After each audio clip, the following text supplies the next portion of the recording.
the resounding pillar, the life and times of Dr. Chedsey. If you visit the quiet, leafy parish of West Hendred today, it is hard to imagine it as the stomping ground for one of the Tudor era's most combative heavyweights. But in the mid-16th century, the rectory was held by Dr. William Chedsey, a man who arguably loved a good argument more than he loved his dinner. Chedsey was not your typical village vicar content with judging the marrow competition. He was a zealous Romanist and a theological prizefighter. In the 1540s and 50s, if there was a public disputation, the Tudor equivalent of a Twitter flame war, but in Latin and lasting 4 days, Chedsey was there, rolling up his sleeves. He is best known for the Great Disputation of 1549 at Oxford, where he went toe-to-toe with the famous reformer Peter Martyr Vermigli. The debate was over the Eucharist, a matter of life and death in those days, and Chedsey argued so forcefully that the antiquarian John Leland dubbed him Chedsigus Resona Scholae Columna, Chedsey, the resounding pillar of the schools.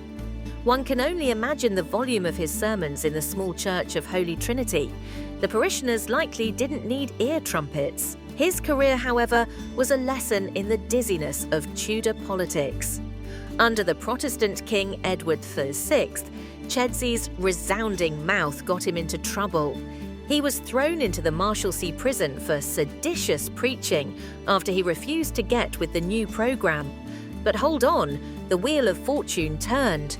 When Catholic Queen Mary I took the throne in 1553, Chedsey was released and rocketed to stardom.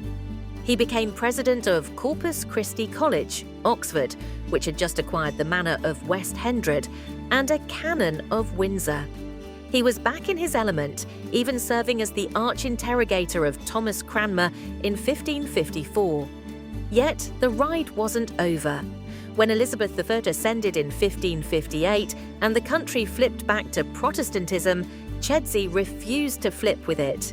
He was deprived of all his livings, including West Hendred, and thrown into the Fleet prison, where he eventually died. History remembers him as a fierce disputant, a resounding pillar, and a man of immovable conviction. For the villagers of West Hendred, he must have been a terrifyingly impressive figure.